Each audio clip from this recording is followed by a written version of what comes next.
In the heart of the Cold War, an unlikely ambassador for American capitalism emerged, PepsiCo. This was a time when tensions between the United States and the Soviet Union were at their peak, and every interaction was laden with political significance. The year was 1959, and the setting was the American National Exhibition in Moscow. This event was a grand showcase of American life, designed to impress Soviet citizens with the benefits of capitalism. This exhibition, intended to showcase the triumphs of American consumerism, became the unlikely stage for Pepsi's grand entrance into the Soviet Union. It was a strategic move, blending diplomacy with marketing. Amidst displays of modern appliances and stylish automobiles, Pepsi offered Soviet citizens their first taste of the iconic American cola. The reaction was overwhelmingly positive, sparking curiosity and excitement. This seemingly innocuous introduction marked the beginning of a remarkable journey for Pepsi. It was more than just a marketing stunt. It was a calculated risk that paid off in unexpected ways. The company would navigate the complexities of Cold War politics and Soviet bureaucracy. This was no small feat, as the political landscape was fraught with suspicion and rivalry. They would forge unprecedented trade agreements and capture the hearts, or rather the taste buds, of a nation. These agreements were groundbreaking, setting a precedent for future business ventures between the two superpowers. Pepsi's foray into the USSR was not just about selling a beverage. It was a cultural exchange, a testament to the power of soft power in a time of geopolitical tension. It showed that even in the midst of conflict, there were opportunities for connection and understanding. The Soviet Union, with its closed economy and rigid ideology, presented formidable challenges for any Western company. The barriers to entry were high and the risks were significant. Yet, Pepsi saw an opportunity where others saw only obstacles. They were willing to take the gamble, driven by the belief that their product could transcend political boundaries. They recognized a thirst for something different, a yearning for the forbidden fruits of the West. This desire was palpable, and Pepsi was ready to quench it. Pepsi's entry into the USSR was a gamble, a bold move that would have far-reaching consequences. It was a daring venture that would pave the way for other Western brands to follow. Little did anyone know that this fizzy beverage would become a symbol of cultural exchange. It represented a small but significant bridge between two worlds that were otherwise divided. It would even momentarily reshape the global balance of power. Pepsi's success in the Soviet Union was a testament to the unexpected ways in which culture and commerce can intersect, even in the most unlikely of circumstances. The 1959 American National Exhibition provided a pivotal moment in Pepsi's Soviet adventure. This event was not just an exhibition, it was a stage for a cultural showdown between two superpowers. It was there, amidst a replica of an American suburban home, complete with all the modern conveniences of the time, that the seeds of a unique diplomatic moment were sown. That then Vice President Richard Nixon and Soviet Premier Nikita Khrushchev engaged in their famous kitchen debate. This debate was more than just a conversation. It was a clash of ideologies, a verbal sparring match that highlighted the stark differences between capitalism and communism. What began as a heated exchange about the merits of capitalism versus communism took an unexpected turn when Nixon offered Khrushchev a cup of Pepsi. This simple gesture was loaded with symbolic significance. Images of Khrushchev sipping on the American cola flashed across the globe, capturing the attention of millions. It was a moment that transcended the immediate context of the debate. This seemingly mundane act carried profound symbolic weight. It was a visual representation of the potential for cultural exchange and understanding. Here, the leader of the Soviet Union, a nation ideologically opposed to everything American, was publicly enjoying an American product. This was more than just a drink, it was a statement. The kitchen debate and Khrushchev's Pepsi moment became a powerful symbol of cultural diplomacy and a testament to Pepsi's ability to transcend political barriers.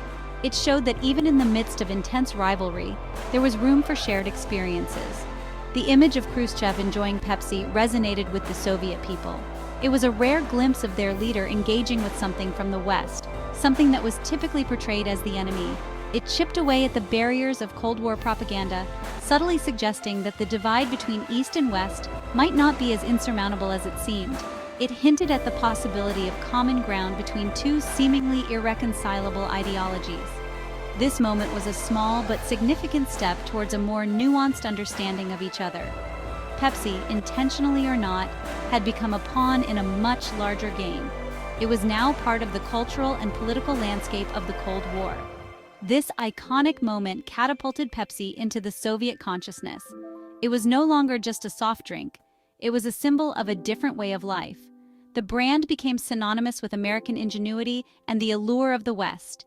It represented the possibilities and freedoms that were often denied in the Soviet Union. Pepsi had not only infiltrated the Soviet market, it had infiltrated the Soviet psyche. It became a part of the everyday lives of Soviet citizens, a small but significant bridge between two worlds. Entering the Soviet market presented a unique set of challenges. The political climate and economic policies of the time made it difficult for Western companies to establish a foothold. The Soviet ruble, being non-convertible on international markets, posed a significant obstacle for traditional trade. This meant that Western companies couldn't easily exchange rubles for their own currencies. Pepsi, however, displayed remarkable ingenuity in overcoming this hurdle. They saw an opportunity where others saw only barriers. In a groundbreaking move, they struck a barter deal that would become legendary in the annals of international business.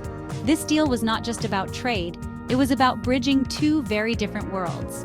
Pepsi agreed to accept payment in the form of Stolichnaya vodka, a popular Soviet export. This vodka was already well regarded in the West, making it a valuable commodity. This unconventional arrangement proved to be a stroke of genius. It allowed both parties to benefit in ways that traditional trade could not have facilitated. Pepsi gained access to a vast and eager market. Soviet consumers who had limited access to Western products were thrilled to have Pepsi on their shelves. The Soviet Union, in turn, earned much-needed foreign currency through the sale of Stolichnaya in the West. This influx of currency was crucial for their economy. The deal was a win-win, a testament to the power of creative thinking in overcoming seemingly insurmountable obstacles. It showed that with the right approach, even the most challenging markets could be penetrated.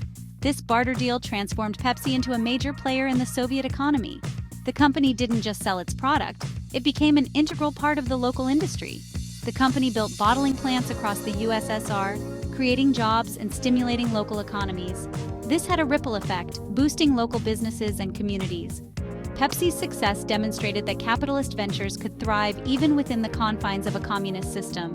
It was a groundbreaking example of how business could transcend political ideologies. The barter arrangement also fostered a curious kind of cultural exchange. It wasn't just about products, it was about people and ideas crossing borders. Stolichnaya vodka became a popular choice for Western consumers who appreciated its quality and exotic origins, while PepsiCo became the drink of choice for millions of Soviet citizens. This mutual exchange of goods and culture left a lasting impact on both societies. By the late 1980s, Pepsi had achieved unprecedented success in the Soviet Union. Their iconic logo adorned billboards and storefronts across the vast nation. Pepsi had become a household name, a symbol of Western cool and aspiration.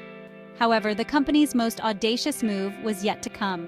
In 1989, as the Soviet Union teetered on the brink of collapse, Pepsi struck another historic deal.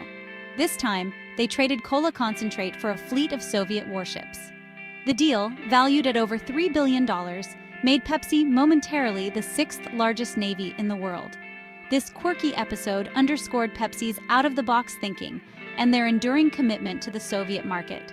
The Pepsi Navy became an international sensation. It captured the imagination of the world and cemented Pepsi's place in history as a company willing to push boundaries and challenge conventional wisdom. The deal also highlighted the desperate economic straits of the Soviet Union in its dying days. While the warships were eventually sold for scrap, the legend of the Pepsi Navy lived on. It served as a reminder of Pepsi's extraordinary journey in the USSR and their unwavering belief in the power of trade and engagement. Thank you for watching. Please like and subscribe for more fascinating stories.